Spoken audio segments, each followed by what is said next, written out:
The gospel is what we get to talk about today.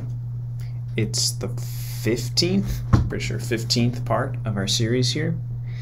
And the gospel is, of course, the most direct or the clearest revelation of Jesus, because it's detailing specifically the words and the gestures that Jesus did in his sacred humanity as he walked among us.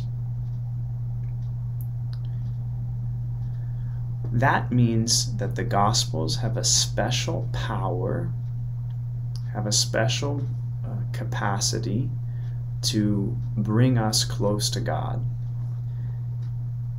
That special capacity that the Scriptures have as being revealed by God is even more enhanced or intensified when it's incorporated into the liturgical action of the Holy Mass.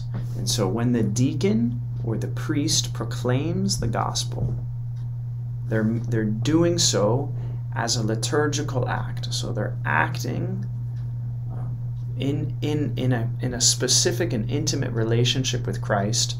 And when he proclaims the gospel with living faith, and when you hear it with living faith, with faith alive and dwelling within your heart, the reality of Jesus' presence in the Scriptures is communicated to you and to I anew. So when you hear, for example, in the Scripture, it says, "And then Jesus said to his apostles, 'Do not be afraid.'" When that's proclaimed at Mass, that is Jesus telling you specifically in that moment to not be afraid. That's the power that Scriptures have. Scriptures always have that power when you and I read them with living faith.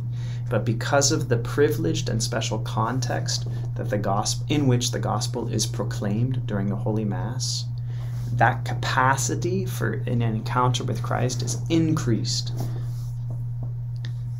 That's a pretty good incentive for you and I to listen with living faith and to invite Jesus into our hearts when we hear him, especially when we hear him say something that is challenging or that's difficult or that makes us feel unsettled, because that means that he's trying to get us into his heart. He's trying to encourage us to receive his love and his grace. So I hope that you and I can enter a bit more fully into that tremendous offer of grace given to us during the proclamation of the gospel at Mass.